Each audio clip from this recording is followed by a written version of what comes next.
In the kingdom of thorns, nestled beneath the jagged shadow of the elder mountains, the tale of Princess Ilara began. Her father, King Aldrich, ruled the land with a stern hand and an iron will, while her mother, Queen Seraphine, was as gentle as the first snowfall. But it was Princess Ilara who drew the eyes of the kingdom, not for her kindness nor her wisdom, but for her unmatched beauty and equally unrivaled pride. Princess Ilara was the sole heir to the throne, a fact that she was reminded of every morning as she gazed upon her reflection in the ornate mirror of her vast chamber. Her hair, dark as the raven's wing, fell in soft waves around a face that could have been sculpted by the gods themselves. Her eyes, a striking shade of stormy grey, seemed to pierce through the souls of those who dared meet her gaze.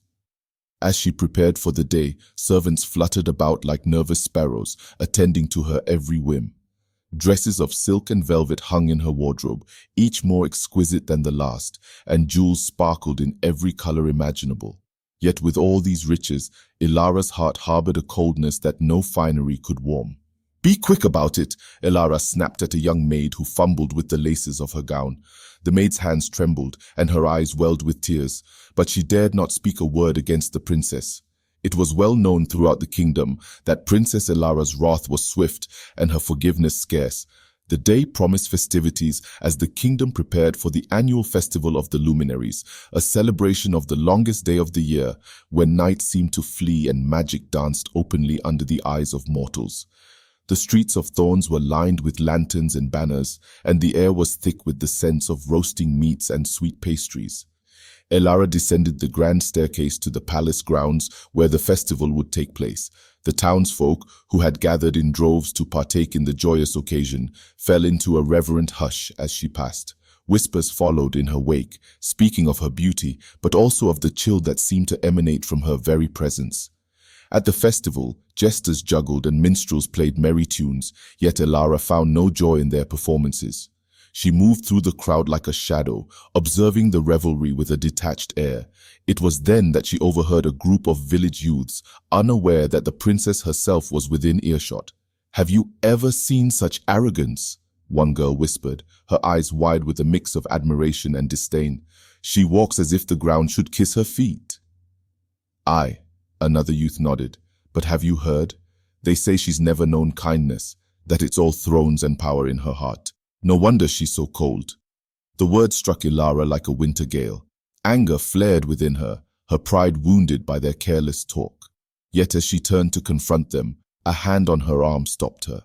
It was her mother, Queen Seraphine, who had overheard the exchange as well. "Let them be, Ilara," the queen whispered, her voice soft but firm. "To rule is to serve, not to intimidate. You must win their hearts, not demand their awe." But Ilara's heart was not inclined to servitude or humility. That night, as she lay in her bed, the whispers of the villagers haunted her thoughts. She resolved that no matter the cost, she would prove her superiority over them all. Little did she know, this resolve would set her on a path from which there would be no return, a path that would lead her to tragedy and turmoil beyond her darkest fears. As dawn broke over the kingdom of thorns, the seeds of conflict were already sown, and the tale of the arrogant princess had just begun. The sun rose high over the kingdom of thorns, its golden light spilling across the cobblestone streets that still echoed with the laughter and music of the previous day's festival. Princess Ilara, however, found no solace in the morning's warmth. Her thoughts churned with the whispers of the villagers, their words stinging like thorns in her heart. With each passing moment, her resolve hardened. She would command respect not through kindness, but through might and majesty.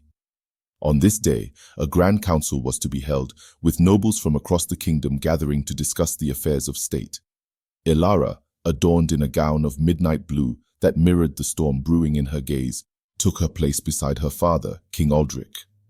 The king, a pillar of strength and authority, noticed the tight set of his daughter's jaw and the fire in her eyes, but chose silence over inquiry.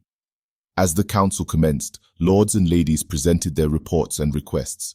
Ilara listened, her mind weaving through their words, searching for opportunities to assert her dominance.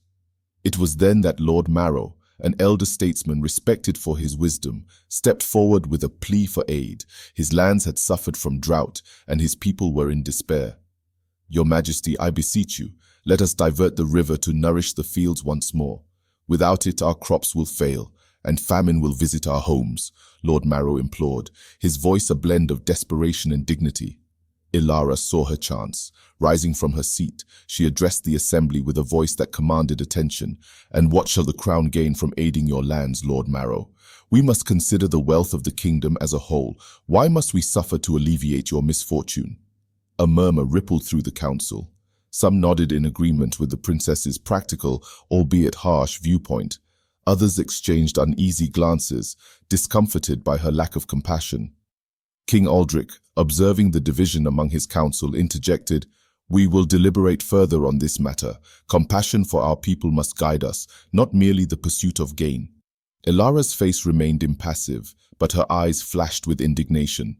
Her father's words, meant to bridge gaps, only widened the rift within her. Later that evening, as the sky painted itself with the hues of twilight, Ilara wandered alone through the royal gardens. The fragrance of blooming roses hung heavy in the air, but their beauty seemed lost on her. Her path led her to the old witch Maylin, who tended the gardens with a knowledge passed down through generations. Maylin, sensing the turmoil within the princess, offered a rueful smile. "The heart that knows only its own beat will struggle to hear the rhythm of the world," she said, her voice as rough as the bark of the trees she nurtured. Ilara frowned, puzzled and slightly offended by the cryptic counsel. "And what would you know of my heart, old woman?" "I know that power demands great responsibility, and without wisdom it is but a dangerous tool," Maylin replied, her eyes piercing. "Look to the baobab tree, princess.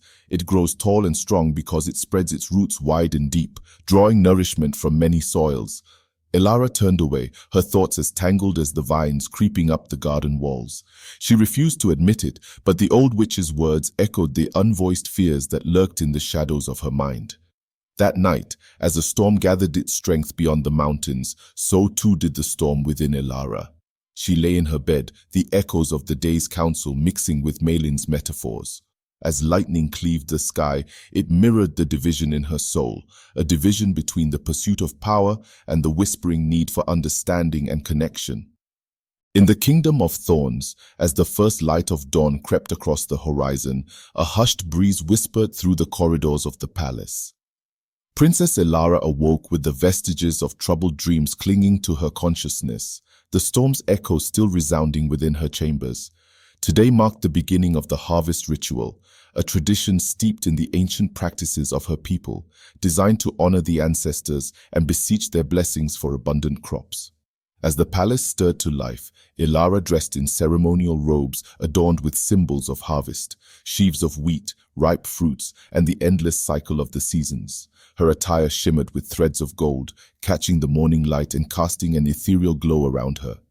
Yet, despite the splendor of her garb, a tempest of discontent roiled within her, threatening to overshadow the day's solemnity. The ritual was to be held at the sacred grove, a venerable site where the spirits of the land were believed to converge. The grove lay beyond the palace, where ancient trees stood as silent sentinels, their branches a testament to the enduring strength of nature. The royal procession moved slowly towards this hallowed ground, with Ilara at its heart, her steps measured and her expression inscrutable. Upon their arrival, the high priest, draped in robes of vibrant saffron, welcomed them with a deep, resonant voice that seemed to speak directly to the soul. "Today, we gather to weave our prayers into the fabric of the earth, to connect our spirit with the ancestors who watch over us." Ilara listened, her mind a battlefield where pride and doubt clashed fiercely. The ritual called for the princess to offer the first fruits, a symbol of the kingdom's gratitude and hope. As she stepped forward, a basket of lush produce in her hands, the eyes of the assembly upon her, a flicker of uncertainty passed over her features. She knelt at the altar, the fruits laid before her as an offering. The high priest chanted incantations, his words floating up to the heavens. Yet, as the ceremony unfolded, Ilara's thoughts drifted to the whispered words of Maylin, to her father's veiled disappointment, and to the murmurs of the council. Could the strength she so fiercely clung to be leading her astray? As the ritual drew to a close, dancers clad in colorful attire took to the clearing, their movements a graceful tribute to the cycles of growth and harvest. The drums beat a rhythm that seemed to pulse with the heartbeat of the earth itself. Ilara watched, her usual aloofness softened by the palpable joy and unity of her people. Later, as the sun dipped below the horizon, painting the sky in shades of fire and twilight. Elara found herself alone at the edge of the sacred grove. The weight of the day's events, the beauty of the ritual, and the persistent doubts all swirled within her like the leaves in the autumn wind. From the shadows, Malin approached, her presence as comforting as it was commanding.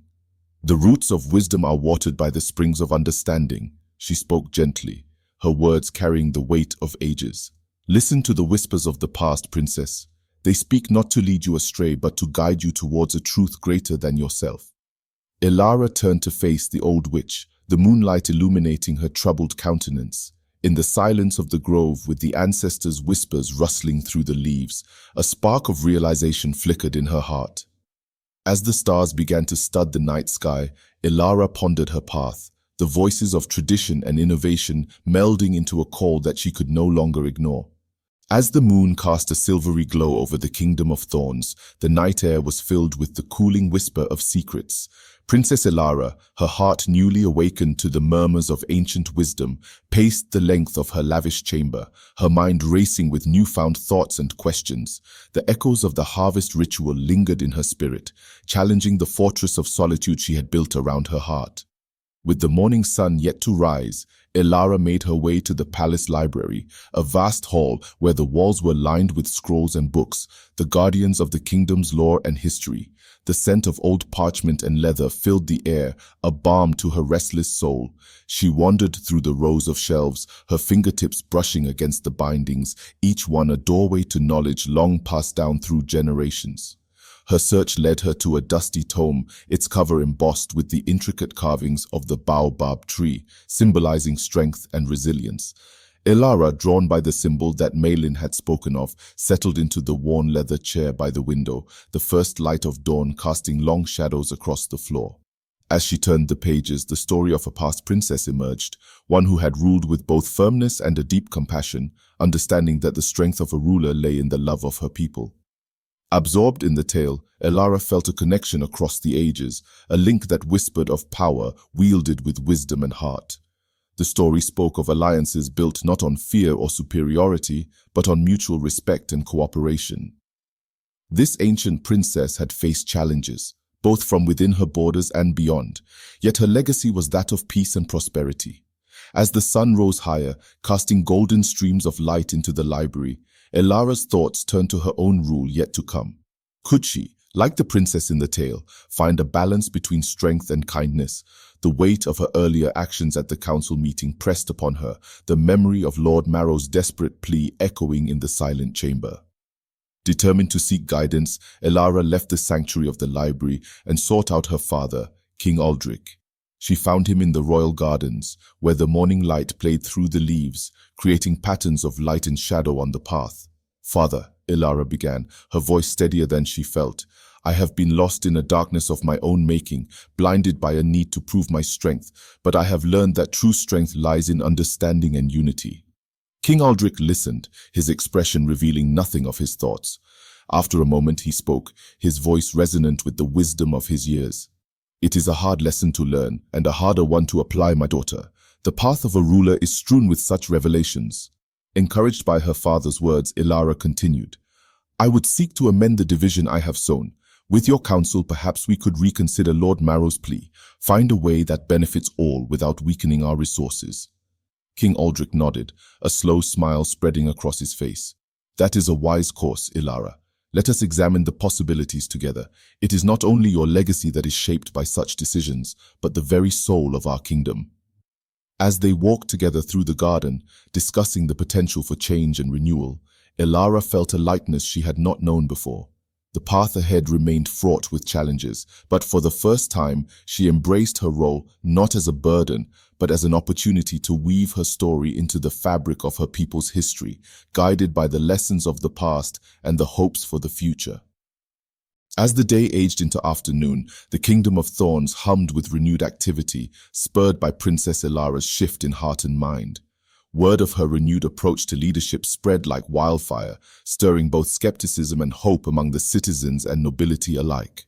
In the cool shade beneath the ancient baobab, in the heart of the palace grounds, Elara convened a council of her own, a gathering not of nobles, but of artisans, farmers, and merchants, the very sinews and muscles of the kingdom. Her intent was to weave a tapestry of unity and understanding, to truly listen and respond to the needs of her people. As the diverse assembly settled on the woven mats, the princess, shedding the layers of royal formality, addressed them with a candidness that was both unexpected and refreshing. I have called you here not to speak of decrees and demands, but to listen, to learn from your experiences. Tell me, what can the crown do to support not just the prosperity, but the well-being of every soul in our realm?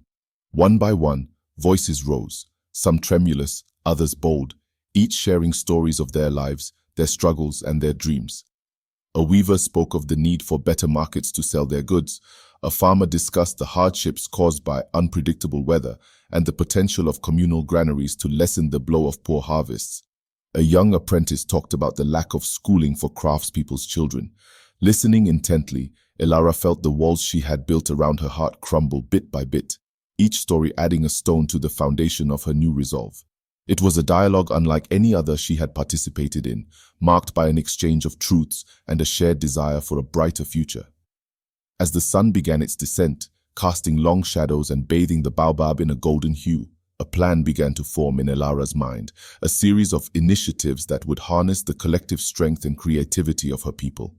Investment in marketplaces, improvements in agricultural techniques, and the establishment of schools throughout the kingdom became not just ideas, but actionable goals.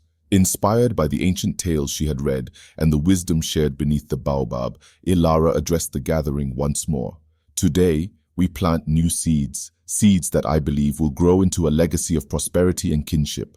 I ask for your patience and your effort, for change is a garden that requires both to flourish. As the assembly dispersed, a sense of cautious optimism lingered in the air, a shared feeling that perhaps the kingdom was on the cusp of a transformative era. Elara remained beneath the baobab, its massive branches stretching above like the protective arms of the ancestors, reminding her that she was but one link in a long chain. She realized that the power she wielded came with the immense responsibility to nurture and protect, to guide her kingdom not as a sovereign aloof and apart, but as a leader among her people. As night fell and the stars began their watch, Elara stayed a while longer, the gentle rustle of the baobab's leaves whispering ancient secrets of leadership and unity. As the blanket of night unfurled across the kingdom of thorns, a quiet yet profound transformation continued to weave through the fabric of the realm. Princess Elara, under the watchful gaze of the moon and stars, finally left the comforting shade of the ancient baobab, her spirit buoyed by the collective hopes and earnest discussions of the day. The following morning greeted Elara with a crisp, clear sky, a mirror to her renewed clarity of purpose. She summoned her closest advisors and scribes to the royal court, a place once reserved for formal decrees and grand pronouncements, now to become a workshop for crafting the future. "Let us draft the first of our new edicts," Elara announced, her voice resonant with determination. "We will begin with the establishment of the communal granaries. Each village will have its storehouse to safeguard against the whims of nature. This will be funded by the crown, but managed by the villagers themselves."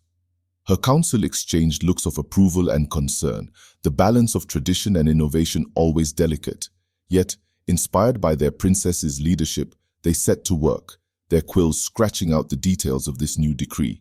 Meanwhile, Elara decided to visit the local artisans in their workshops. As she walked through the bustling marketplace, her presence no longer elicited whispers of fear or disdain, but curious glances and cautious smiles.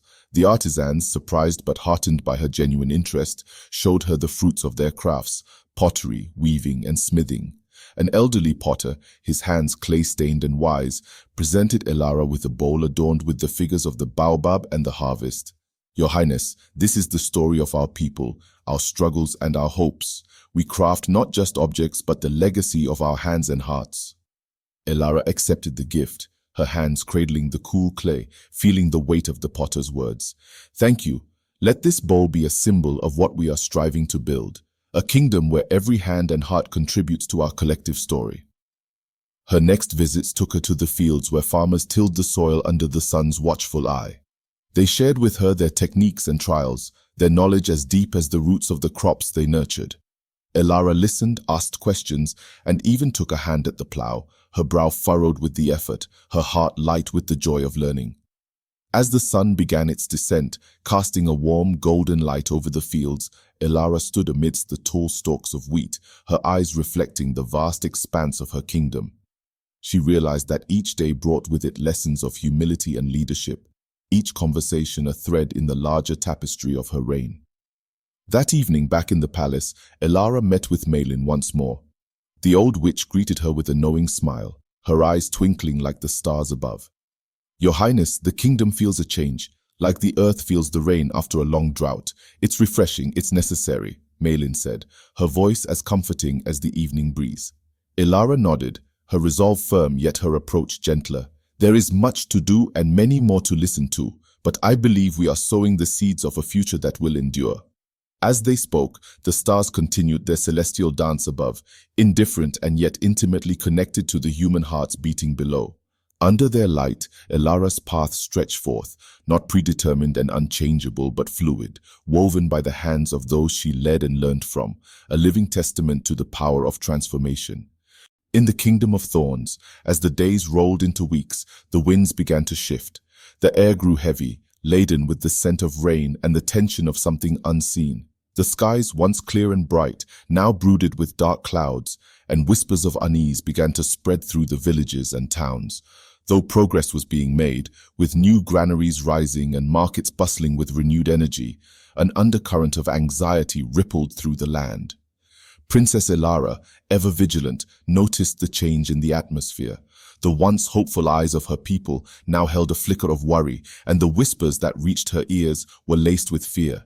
Tales of strange occurrences filtered into the palace, crops wilting overnight, rivers running dry despite the rains, and shadows moving where none should be. Determined to understand the source of this unrest, Elara called upon Malin, whose wisdom and connection to the land were unmatched. The old witch arrived at the palace, her expression grave, her staff tapping out a rhythmic warning on the marble floors. "Something stirs beneath the surface, Your Highness," Malin said, her voice low, almost a murmur. "The spirits of the land are restless. There is an imbalance, a disturbance that runs deep." Elara frowned, her thoughts racing. What could be causing this? We have worked to heal the rifts, to build unity among our people. Why now, when we are striving for harmony, does this darkness emerge? Malin's eyes, sharp as a hawk's, studied the princess. Sometimes, when light begins to grow, shadows deepen in response. There are forces that resist change, that feed on fear and division. We must uncover the source of this disturbance before it grows beyond our control. Without hesitation, Elara assembled a group of her most trusted advisors, warriors, and scholars. Together with Malin, they set out to investigate the strange happenings, traveling to the far reaches of the kingdom where the disturbances were most severe. In the remote village of Ashenwood, they found the first tangible signs of the growing darkness. The villagers spoke of a blight that had swept through their fields, leaving the crops blackened and brittle. The earth itself seemed sick, the once fertile soil now dry and cracked. The village elder, an old man with a face like weathered bark, led them to the edge of the forest where the blight had begun. "There," he said, pointing to a twisted, gnarled tree that stood apart from the others. "It started with that tree. The land around it began to die, and then the sickness spread." Malin approached the tree, her staff glowing faintly in her hand. She touched the bark, and a shiver ran through her body. "This tree is cursed," she whispered. "But this curse was not born of nature. It was placed here deliberately to poison the land." Elara's eyes narrowed with determination. "Who would do such a thing? And why?" Before Malin could answer, a figure emerged from the shadows of the forest. A woman cloaked in black, her eyes glowing with a malevolent light. She smiled, a cold, cruel curve of her lips.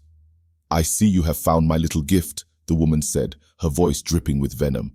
"This land is mine, and I will not see it fall into the hands of a weak, naive princess who thinks she can change the world with kindness." Elara stepped forward, her hand resting on the hilt of her sword. "Who are you, and why do you seek to destroy what we have built?" The woman laughed, a sound like shattering glass. "I am Nyara, a spirit of the ancient wilds, a force that has existed long before your kingdom rose from the dust. You think you can bring light to this land? I will show you the true power of darkness." With a flick of her wrist, Nyara unleashed a wave of dark energy that rippled through the ground, causing the earth to tremble and crack. The villagers cried out in fear as the blight spread further, consuming everything in its path. But Elara stood firm, her resolve unshaken. "I will not let you destroy my people," she declared, drawing her sword. "If you are a force of darkness, then I will be the light that banishes you." Nyara's eyes narrowed, and the air crackled with tension. The battle between light and darkness was about to begin, a struggle that would determine the fate of the Kingdom of Thorns.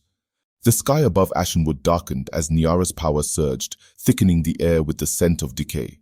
The villagers, paralyzed by fear, retreated to the edges of the clearing, their eyes wide with terror as the ground beneath them cracked and splintered.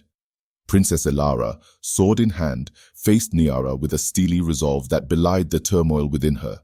Malin, sensing the gravity of the confrontation, stepped forward, her staff glowing brighter with each step. "Nyara," she called, her voice firm, "you wield great power, but power alone does not grant you the right to destroy. The balance of this land must be restored, and you cannot stand in the way." Nyara sneered, her eyes flickering with malevolent glee. "Balance? There is no balance in this world, only the strong and the weak, and I intend to reclaim what is mine." With a swift motion, Nyara unleashed a torrent of dark energy, aiming directly at Elara.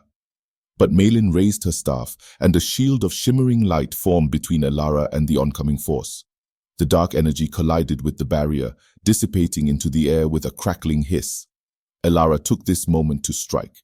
She lunged forward, her sword gleaming with the reflected light of Malin's shield, and aimed a precise blow at Nyara. But Nyara, quick as a shadow, evaded the attack, her movements fluid and unnatural. "You are brave, little princess," Nyara taunted, circling Elara with a predatory grace, "but bravery will not save you from the darkness." Elara's eyes never left Nyara's, her grip on her sword tightening. "This kingdom is not yours to claim, Nyara. The people here, the land, they will not fall to your darkness." With a flick of her wrist, Nyara summoned tendrils of shadow from the earth, twisting and writhing as they reached out to ensnare Elara. But Malin's staff glowed brighter still, its light burning away the shadowy tendrils as they drew near. As the battle raged, Elara realized that Nyara's strength was rooted not just in her power, but in the fear she sowed. The villagers' terror was feeding her, making her stronger with each moment that passed. Elara knew she had to break that cycle. "People of Ashenwood," Elara called out, her voice carrying above the chaos. "Do not fear this creature. Stand with us, and together we can drive her from our land." Her words, filled with conviction, stirred something within the villagers. Slowly, hesitantly, they began to rise from where they had cowered. They formed a circle around the battle, their eyes now reflecting not just fear, but a glimmer of hope. Nyara hissed, her composure faltering as the villagers' courage grew. "Fools, you cannot stand against me." But Elara pressed on, her sword moving with renewed purpose. Each strike, though met with Nyara's swift defense, carried the weight of her belief in the strength of her people. With Malin by her side, casting protective spells and beams of light to counter Nyara's dark magic, the tide of the battle slowly began to turn. The villagers, emboldened by Elara's bravery, began to chant, a prayer, a song, a plea to the ancestors to lend them their strength. The sound rose, filling the clearing, and with it, a surge of energy pulsed through the earth, resonating with the light from Malin's staff. Nyara, overwhelmed by the growing light and the collective strength of the villagers, faltered. Her shadows weakened, dissipating into the ground, and her once formidable presence began to shrink under the combined force of light and unity. Elara saw her opening. With a final powerful strike, she brought her sword down on Nyara's form, cutting through the darkness that surrounded her. Nyara let out a scream, a sound that echoed with the agony of defeat, and then, with a final burst of dark energy, she was gone, vanished into the ether, leaving nothing but silence in her wake. The sky began to clear, the dark clouds retreating as quickly as they had gathered. The villagers, breathless and wide-eyed, looked to Elara and Malin, their faces lit with awe and gratitude. The blight that had plagued the land slowly receded, the earth healing before their eyes. Elara sheathed her sword, her chest heaving with the exertion of the battle. She looked around at her people, at the land that had been saved, and knew that the struggle was far from over. But for now, the Kingdom of Thorns had won a hard-fought victory, one that would be remembered for generations to come. In the aftermath of Nyara's defeat, the Kingdom of Thorns began to heal. The blight that had once threatened the land's lifeblood was gone, and the people of Ashenwood, along with those in the surrounding villages, worked tirelessly to restore their fields, their homes, and their spirits. The skies remained clear, and a sense of calm settled over the kingdom, like the quiet after a fierce storm. Princess Elara, though weary from the battle, wasted no time in tending to the needs of her people. She personally oversaw the recovery efforts in Ashenwood, her presence a beacon of hope and reassurance. The villagers, once uncertain of her intentions, now welcomed her with open arms, their respect for her leadership solidified by the courage she had shown in facing Nyara. One morning, as Elara walked through the fields with Malin, inspecting the new growth that had begun to sprout from the once blighted earth, the old witch spoke with a tone of deep contemplation. "The land has a long memory, princess. Though the immediate threat has passed, the scars of Nyara's curse will linger. It is up to us to ensure that the seeds of renewal are carefully tended so that they may grow strong and true." Elara nodded, her gaze drifting over the green shoots that pushed through the soil. "We must learn from this, Malin. The forces that sought to divide us, to destroy what we have built, will not vanish easily, but I believe that together we can build something even stronger than before." With Malin's guidance, Elara set about creating a new order in the kingdom, one where the people themselves were the keepers of the land's prosperity. She established councils in each village, composed of farmers, artisans, and elders, who would work together to manage the resources, share knowledge, and ensure that no one was left vulnerable to future threats. In Ashenwood, where the memory of Nyara's attack was still fresh, the villagers took to their new roles with enthusiasm and determination. The communal granaries, once just an idea, became a reality, filled with the fruits of their labor and guarded by the collective will of the people. Markets flourished as trade routes were established between villages, fostering a sense of unity that had been absent for many years. The baobab tree, under which Elara had first gathered the voices of her people, became a symbol of this new era. It was here that the villagers came to discuss matters of importance, to celebrate their successes, and to honor the ancestors who had watched over them during the darkest times. As the days passed, Elara found herself returning to the baobab more and more, seeking its wisdom and strength. It was under its vast branches that she met with the village councils, listened to their concerns, and shared in their triumphs. The tree, ancient and enduring, stood as a reminder that the strength of the kingdom lay not just in its ruler, but in the collective power of its people. One evening, as the sun dipped low on the horizon, casting long shadows across the fields, Elara sat with Malin beneath the baobab. The old witch, her eyes reflecting the fading light, spoke softly. "You have done well, Elara. The land heals, the people thrive, and the darkness has been driven back. But always remember, the work of a ruler is never done. The seeds you have planted must be tended with care so that they may grow into a legacy that will outlast us all." Elara smiled, the weight of her responsibilities feeling lighter in that moment. "I will remember, Malin, and I will continue to walk this path with the wisdom of the past and the hopes of the future guiding me." As the night descended and the first stars appeared in the sky, the Kingdom of Thorns, once on the brink of disaster, stood poised for a new chapter of growth and renewal. The seasons turned, bringing with them the harvest that had been once in peril. Under Princess Elara's leadership, the Kingdom of Thorns thrived in ways it had never before. The land, once cursed by Nyara's dark magic, now bore the fruits of a collective effort, each village a testament to the resilience and unity of its people. The baobab tree, its roots deep and strong, stood as a silent witness to the transformation that had taken place. Elara's role as leader evolved. No longer a solitary figure on a distant throne, she became a guide and protector, a ruler who walked among her people and shared in their triumphs and trials. The councils she had established flourished, their members growing in confidence and capability. Decisions were made, not just in the royal court, but in every village, with every voice heard and valued. One crisp autumn day, the kingdom prepared for a grand gathering, a celebration of the harvest and of the peace that had been restored. The palace grounds were adorned with garlands of flowers and the bounty of the fields, a vibrant display of the abundance that had been cultivated. People from every corner of the realm arrived, bringing with them offerings of grain, fruit, and crafts, each item a symbol of their shared prosperity. At the heart of the festivities, beneath the baobab, Ilara stood with Malin by her side. The old witch, whose wisdom had been instrumental in guiding the kingdom through its darkest days, now looked upon the scene with a satisfied smile. The air was filled with laughter, music, and the hum of conversation, a chorus of life that spoke of a future bright with promise. As the sun reached its zenith, casting a golden light over the gathering, Ilara addressed her people. Today we celebrate not just the harvest, but the strength and unity that have brought us to this moment. We have faced darkness together and emerged stronger for it. This kingdom is not just mine, but ours, and it is through our shared efforts that we will continue to grow and prosper. The crowd erupted in cheers, the sound carrying on the wind like a song. Ilara looked out over the sea of faces, each one a part of the tapestry she had helped to weave. She saw the children running and playing, their future secure in the stability of the kingdom. She saw the elders, their eyes filled with pride, knowing that the land they had tended would remain in good hands. In the days that followed, the festival became a memory, but the spirit of cooperation and hope it inspired lingered. The kingdom of thorns continued to flourish, its people united in their purpose.